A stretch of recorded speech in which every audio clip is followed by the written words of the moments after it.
Welcome to another episode of Banking Transformed, the podcast that dives deep into the trends, innovations, and strategies shaping the future of banking. I'm your host, Jim Marous, owner and CEO of the Digital Banking Report and co-publisher of the Financial Brand.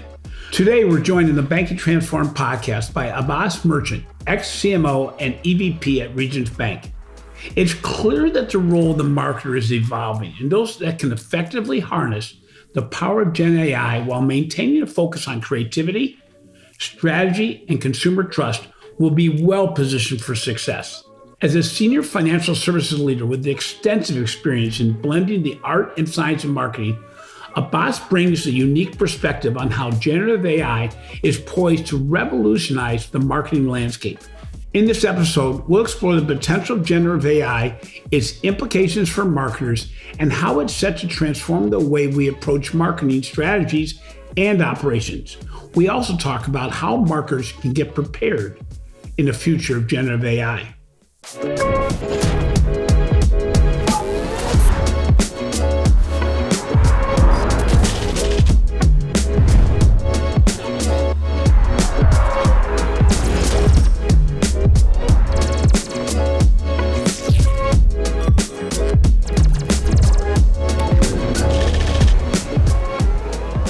From automating tactical tasks to enabling more strategic decision-making, generative AI offers both opportunities and challenges for marketers. Abbas recently authored a thought-provoking white paper titled How Generative AI Will Change Marketing and the Role of the Marketer, and we're excited to dive deeper into this topic with him. So Abbas, you were at Regions Bank for about 3.5 years, as well as other financial institutions prior to Regions.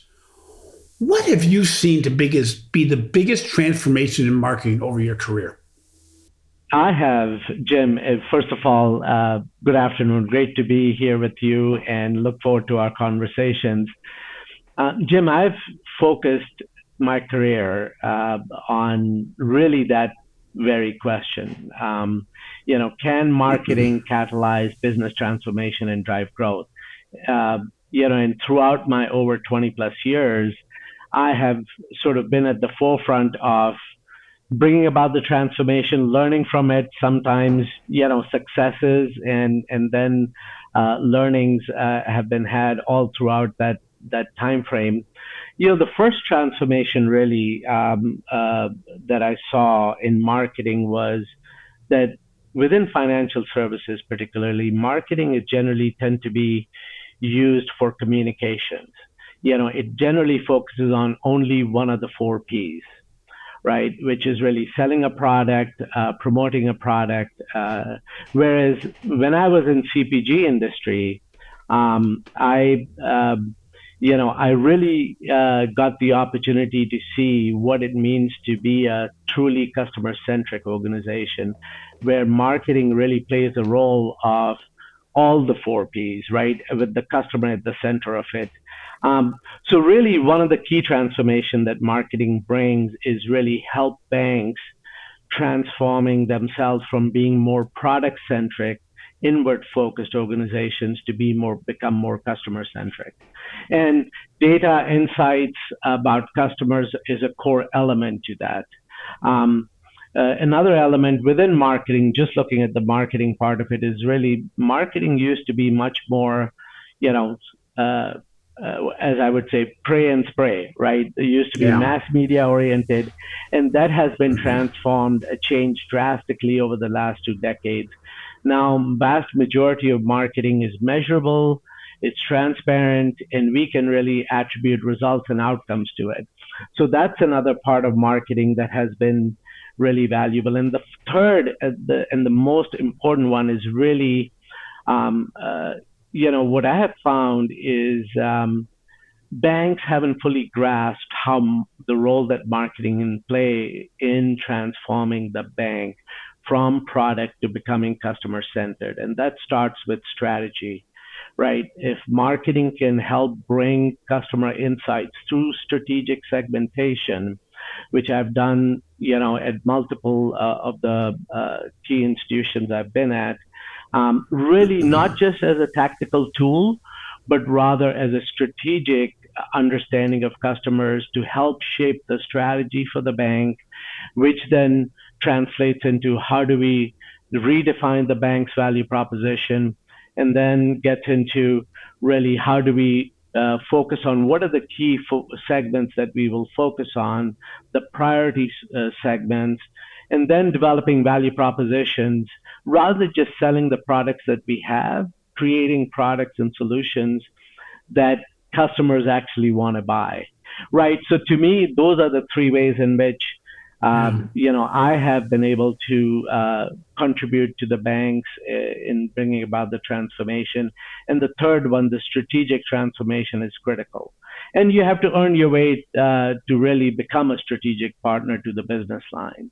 In your white paper, you mentioned that generative AI has the power to supercharge the right brain functions more, and just as much as the left brain, such as creativity and artistic expertise.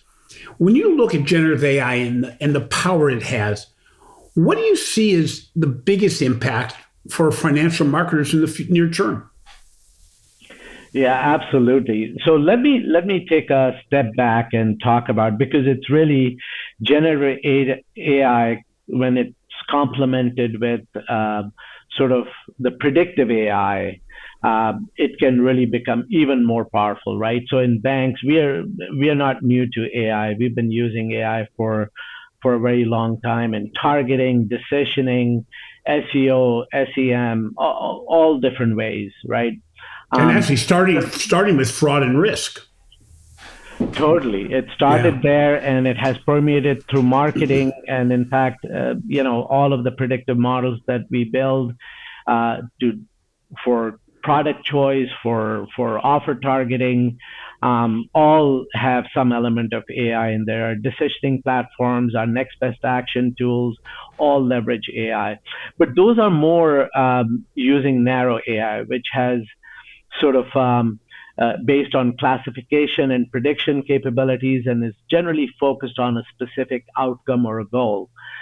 What is different about Gen AI, which is really exciting, is that it goes into the realm of general AI, right? It gets us closer to that. It's certainly not that, but it gets close to that.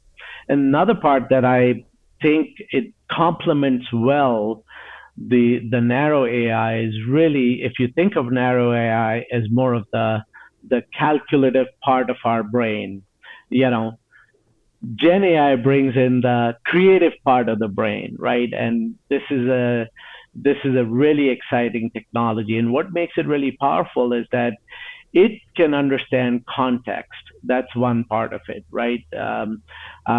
It can understand context and then be able to really come up with new ways of connecting the dots.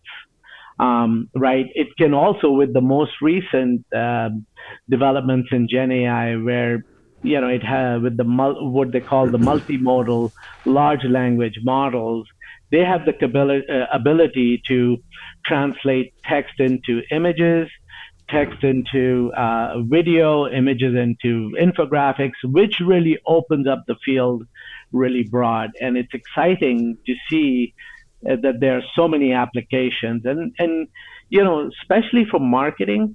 If you look at our marketing teams and our resources, capabilities, and staff, majority of our resources are focused on important but tactical tasks, like writing content, developing images, creative, and so on. Those are all key areas that this could really influence. Well, it's interesting because to that degree, you have so many variations you can do based on segment, based on individual qualifications and personalization aspects. And then generative AI can also help in the automated deployment of that creative as well, can it? It can, and especially this is where marketing automations comes into play, right? So there are tools already on the market, big platforms that have incorporated, which were marketing automation tools already pre-existing, whether it's Adobe, Salesforce, and numerous other Sprinkler, that have incorporated generative AI so that you can actually develop the content, the creative, and deploy it using the marketing automation tools, as well as do automated testing, right? So it could be really cool that the role of the marketers will change, right? I mean, where we used to spend a lot of our time in creating content from scratch, now we'll be actually validating, reviewing the content, and then that'll free up time for us marketers to really focus on more strategic issues and topics, which we really haven't had the luxury to focus on in the past. Well, it's interesting too, Abbas, that just like a lot of technology and innovation that's taken place in the last 5 to 10 years, it really enables smaller organizations to have a limited staff to work like big organizations that had massive numbers of data analysts and other things supporting their work to do things at scale, doesn't it? Because it really brings the power of what has only been enabled to the biggest organizations to the smaller firms, correct? That's totally, I think that is spot on, Jim. I mean, technology has consistently been the great equalizer, right? Everybody who has a phone has access to Google. They can search and learn and gain, right, insights, ask questions, and this just makes those tools even more powerful. And I completely agree that this will democratize access to personalization.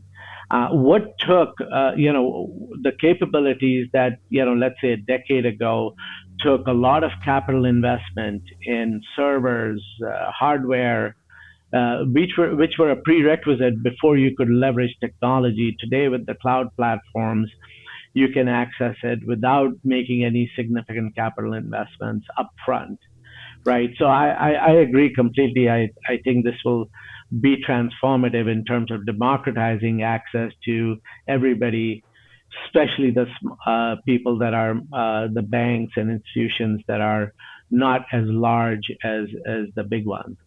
And then it really gets down to, and you referenced in your white paper, and I think it's a great white paper to get a hold of and read, is the fact that the education of financial marketers today can also be driven by generative AI. So in other words, if you want to get up to speed, we talked about it before we went live on the podcast, that if you graduate from university more than 5 years ago, you're already behind the curve on what the capabilities are. That said, the ability to learn the power of generative AI, to learn how you can use generative AI to really update and modernize your marketing platform and marketing ideas is now available to anybody at any size organization. So if you're behind the curve, generative AI not only can be deployed in ways that make you modernize, but can help educate you as to how that's done. We talked about Raja Rajamanir's book, the marketing director from MasterCard, on his book, Quantum Marketing, which I also recommend to everybody, is that you can really glaze your eyes over by the number of things that are possible today. Well, generative AI can help you learn what those are and then how to deploy them. So they can both educate you as well as help you on the deployment side, which I think is massively exciting for anybody that continually wants to keep up to date with what's possible. You mentioned in your white paper also that generative AI can be used for new product development and service innovation by analyzing so much data. Can you share any examples of what you've seen in the marketplace, either financial or non-financial, as how innovative firms are actually using generative AI to update product lines and services? Yeah, Jim, it's amazing what's available through generative AI, right? And let me take a step back and say that what makes that possible is that people today spend more time in digital channels and social channels than ever before. Searching for information, sharing our preferences, reviewing, providing feedback, seeking information, all of that information is available out there.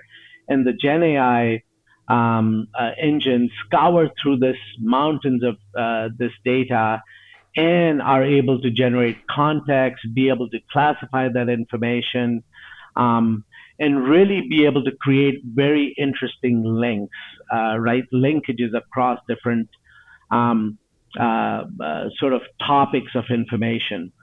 For example, I'll give you. I was doing some research, and I was querying, providing some questions in ChatGPT to look for what are the biggest concerns among young consumers regarding banking. And it highlighted the concerns and talks about, then I, through multiple prompts, I got into what are the top of mind issues. And of course, financial anxiety came up as being a key issue, especially among, then I said that does it vary by gender? So it was able to identify and delineate that, there's much higher level of financial anxiety about financial matters among younger females than younger males, although it is high on both of those areas. Mm-hmm. Then I looked at some of the sources. It not only cited the sources that we would have, looked at if we were doing the research ourselves, but it looked at some of the studies from medical, psychological professions that had looked at the broader notion of anxiety and identified that financial anxiety is a core element. Really, so that is really unique that it opens up, your sort of the access to the information and the ability to scour through so much information, not just the obvious things, the areas you would look at, but also things that are not obvious. So this actually creates or sparks greater level of creativity, right? You're discovering, looking at a topic from multiple perspectives. So that's really a core element of it that could be really valuable. I mean, you can use, and this is something that I'm sure we'll talk more about. Today, the way Google and ChatGPT are structured, you have to be really skilled at asking the questions to get to the right answers, right? And there are about 6 elements that I have found through some of my, work that are really critical. You have to start with an action verb. Really, what is the task? You have to talk about, the persona. If you're looking for a specific segment, you have to talk about, give an example where possible, and what format do you want the information in? Otherwise, you'll get text after text, right? Yep. So I think those are all the things that we have to really get skilled at, and we are learning as we go on this.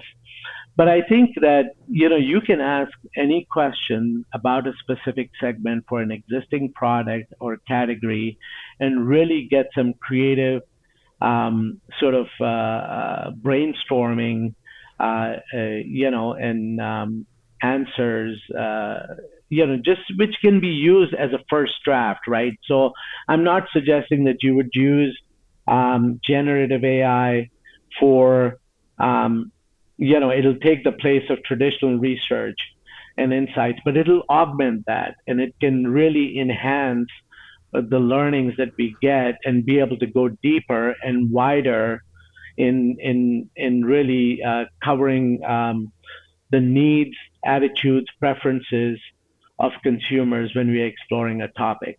Does that make sense? Yeah, it totally does, and it's interesting because you kind of jumped ahead and where I was going to go, which is the same thing you said, which is the skill sets that you need as a marketer are changing from the tactical skill sets that we used to have as marketers that I learned in school, and really how you can do better prompts to get to your destination.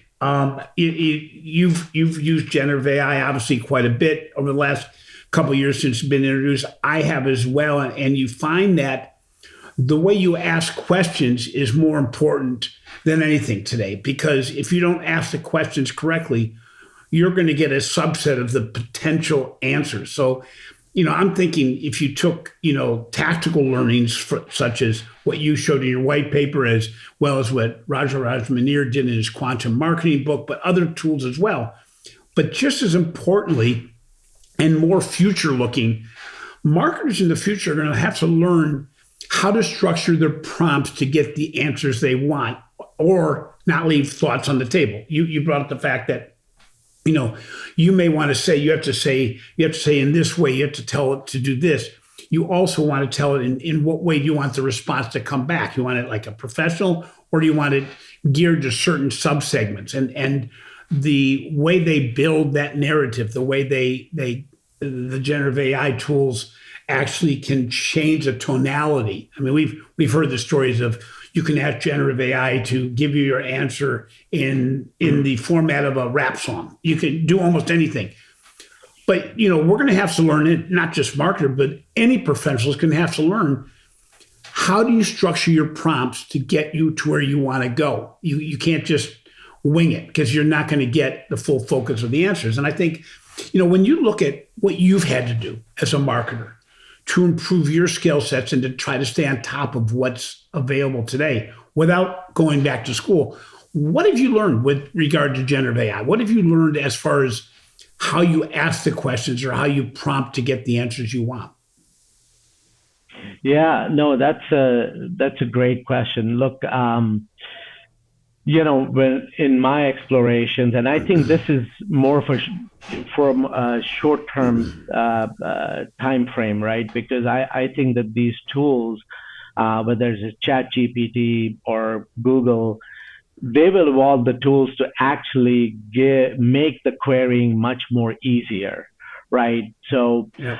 to me, I've gotten the best results. You talked about tone, which is great, right? Do you wanna, if you're asking Chat GPT to create some communication, what sort of a tone do you want? Do you want a funny, collegial? Do you Yep. want a friendly or professional?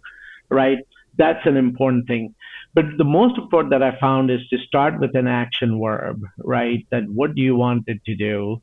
Give a persona if you're talking about a specific part of the segment or an audience. The more specific you are, the better results you'll get. Um, then it's a matter of also talking about an example, giving one or two examples, because as I mentioned earlier, what is interesting about Gen AI is that it understands the context, or it attempts to Right. understand the context, right? So if you can give examples, that is really valuable information. And then another part is really the context around your question, around the action that you're asking it to do. I think those are some of the, and of course the tone that we talked about. Those are some of the key elements that can get you to better results. The other thing that I found is that iterative process is really important, right? I was just doing some search where I was saying that, okay, let me see what I learned, what I can learn about branches with extended hours. So I put in, a big bank, and I said that, hey, are there customer satisfaction varies by branches with extended hours versus branches with standard hours? And so it said, yes, it does. And it gave a lot of qualitative input. So that, can you actually show me the differences in satisfaction score by those two types of branches? It gave me that. Then I said that, hey, what about Google reviews? Does the bank get different higher scores in Google reviews for extended hour branches versus standard hours? And guess what? That was a huge difference, right? 4.3%, 4.3 stars rating on branches with extended hours versus 3.7 for this particular bank. That is, so really what that shows is that experimentation is critical. And just Yep. like as you're trying to learn more, asking the right follow-up questions is important. So you discuss in your white paper the concept of marketing command centers, both strategic and tactical. Can you explain how these command centers actually can enable CMOs and marketing strategists to develop better strategies? Yeah, absolutely. I think um, maybe if we take a step back and we say that, what Gen AI will do, and we've been talking about it a little bit, is that it's going to take the more repetitive and routine tasks that marketers do off of their plate, right? So whether it is creating content, creating copy, messaging, and then when you pair that, just to summarize, with marketing automation and decisioning capabilities, it has the power to sort of streamline that entire sort of process of creating, testing, deploying, right? So that'll free up a significant amount of time, and that'll require CMOs to really rethink how do we want to create an interaction model to best harness the power of the new technologies, right?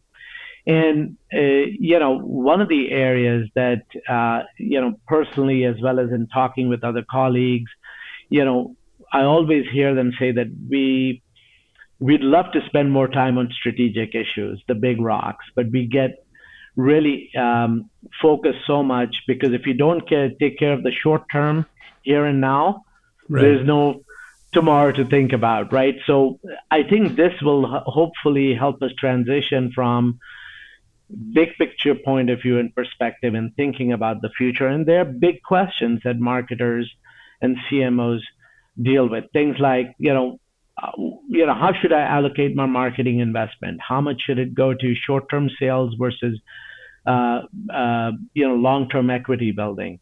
How do I understand the increasing diverse segments of customers and their needs when they have very different preferences, right? Um, and how do we evolve our value proposition in light of the changing customer expectations and the competitive landscape? These are strategic questions that you know, are less Yeah. contemplated than we'd like. So with the Gen AI capabilities and as it permeates through the marketing organization, what I think is that that'll give an emergence to two notions of the notion of marketing command centers, and that'll in mind sort of translate into strategic marketing command centers, which will really focus on some of the strategic questions that I've talked about. Developing long-term strategy, looking and refining the value proposition that we currently have, and taking information and input and analysis from the execution efforts and the results of the tactics to refine some of the strategies. The tactical command center will focus on operationalizing on those strategies. And then, of course, there will be some center of excellences that will help support each of these command centers. But the fact is that they will work in a sort of a symbiotic fashion, right? We learn by our feet on the ground, learnings that we are getting by deploying tactics, which then translate into how do we refine and evolve our strategies to incorporate things that we've been successful at. So I think those are sort of the ways in which I see the strategic command center working in conjunction with the sort of the tactical marketing command center.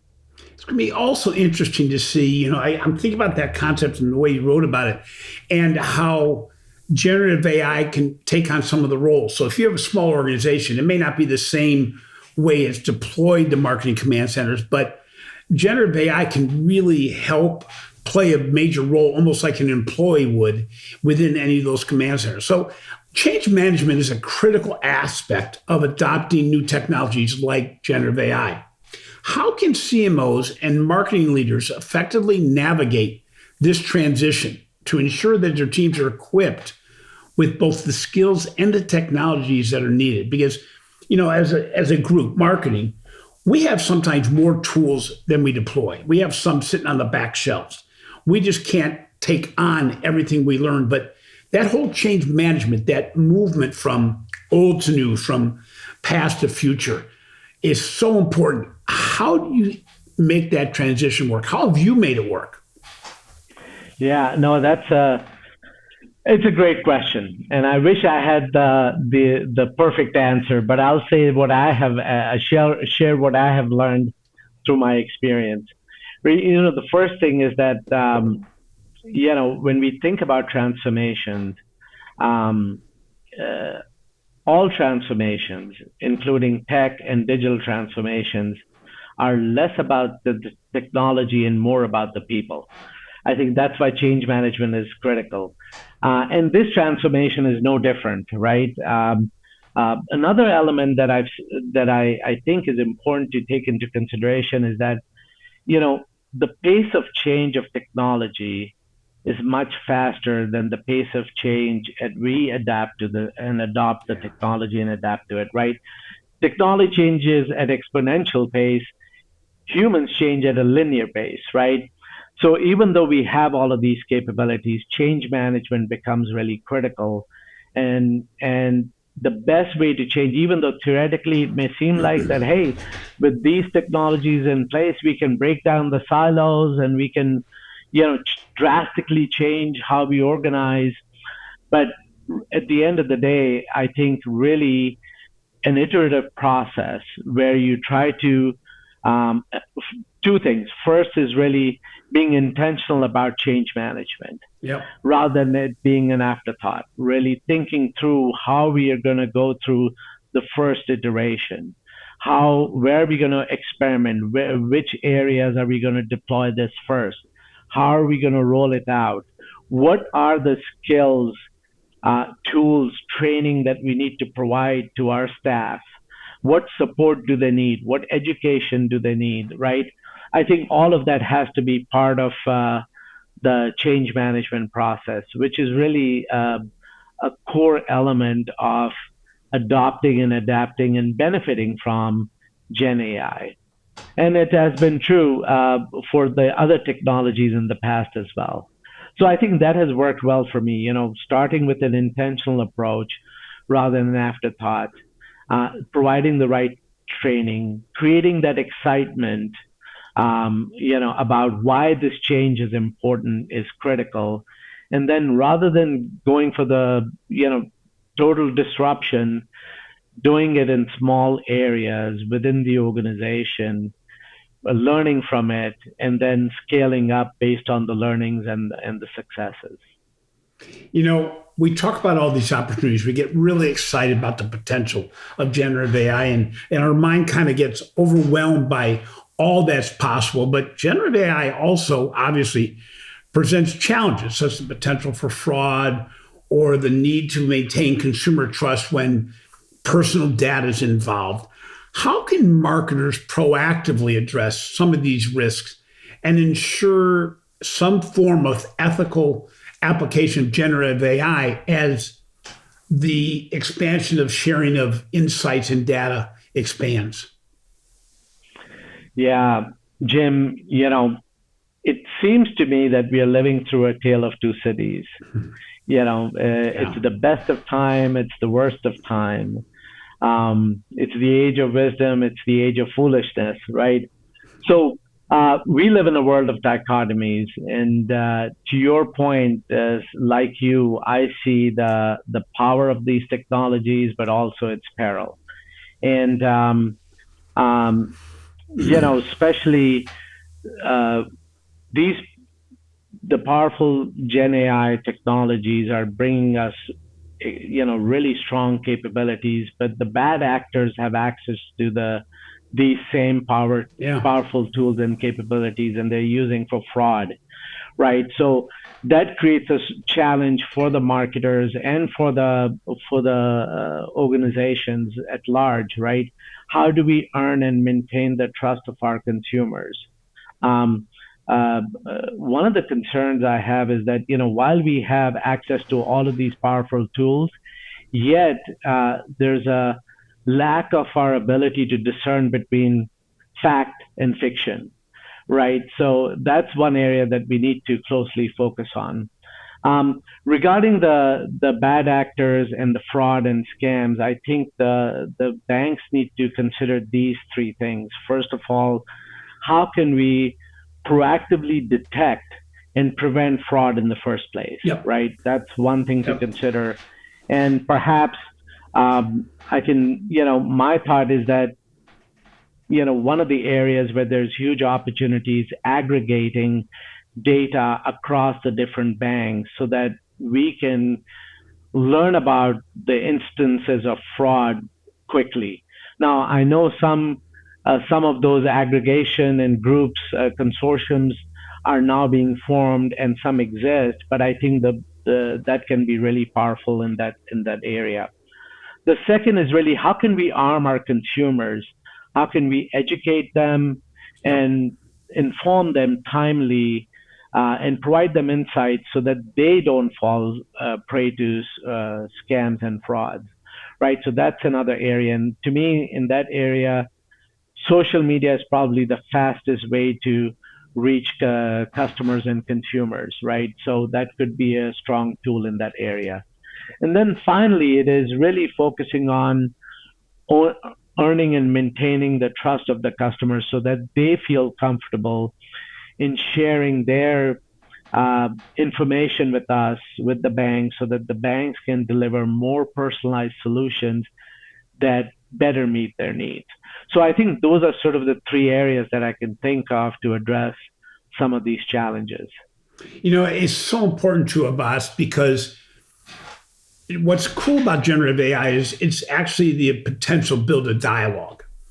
And as long as that dialogue involves sharing of information on a trustworthy level, the potential for generative AI goes up immensely. The more I share, the better I get results.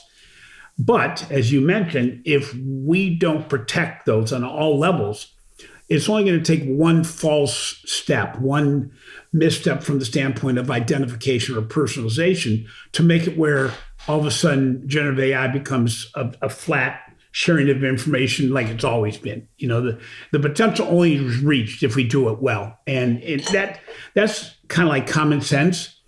But when you look at generative AI, and again, the dialogue perspective of building information over time by asking questions and combining for a profile, a digital twin, if it may, that possibility is only there as long as the consumer feels like they're protected. That's why, we all value our Amazon relationship so much. Is they've always held our data pretty doggone close and used it appropriately.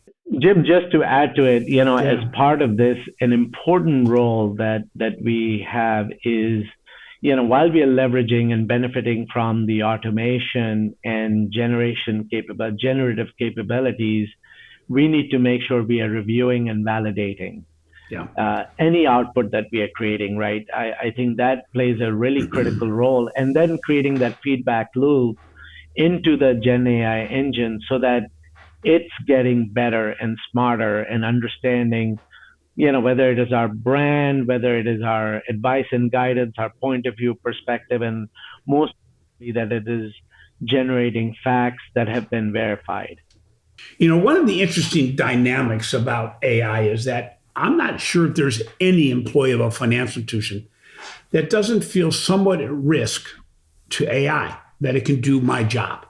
However, it's my personal belief, and I rely on it being my personal only, that I can stay ahead of the sheriff, AI in this case, if I continually learn and move ahead at a faster pace than AI can, either through my creativity, my perspective on things, my voice.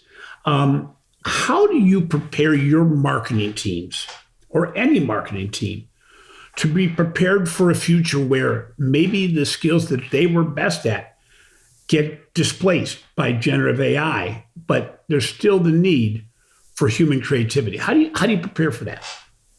That's a great question, Jim. And I'm an optimistic person, so I would say I'm cautiously optimistic, more optimistic than cautious. But it's important to really be cautious about this.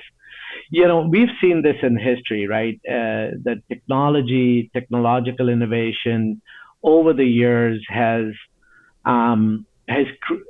sort of transformed industries, made certain industries obsolete, transformed jobs, created new jobs, and made as many jobs obsolete, right? So we have seen that trend over the centuries, so to speak. Like Yep. I'll give you an example. If you look at in early 1900s, 60% of our workforce was engaged in agricultural jobs. Only Yep. 10% were engaged in science, technology, engineering related roles. Today, only 2% of the people are engaged in agricultural jobs, but over 2/3 of the people are engaged in STEM-related careers.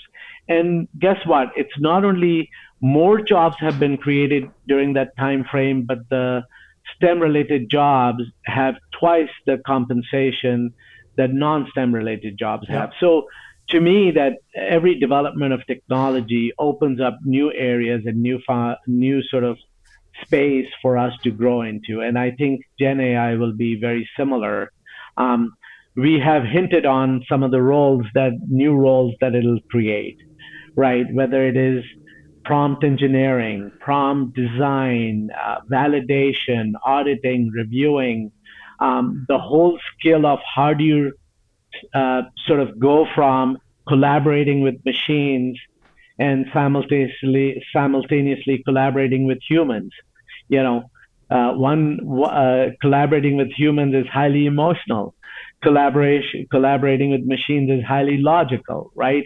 I think all of this will require building new muscles and new skills for our marketing teams. When I look ahead and think about in this vision of the future, what are some of the skills that that'll be preferred, that'll be valued? We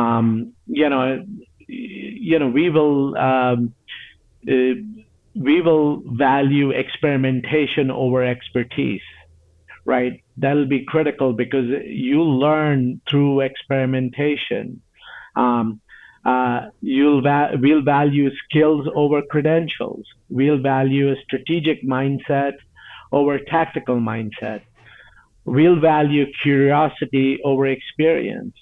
And, we'll value change mindset over a status quo mindset, right? I think these are sort of the traits and attributes that I would instill on my team and focus. And it'll require a lot of training, right, of our staff. And finally, I would say that, in utilizing Gen AI, we'll need to get even better skilled, more skilled at curating content versus creating content. Thus far, we've really focused on and valued people that can create the content, whether it is creative, whether it is, prose, design. We'll need to really pivot and be able to shift to building expertise in how do you curate content generated in assistance or with the help of generative AI. Finally, Abbas, how do people get a hold of your really, really good white paper you've developed? Well, thanks so much, Jim. This has been an awesome conversation. Yes,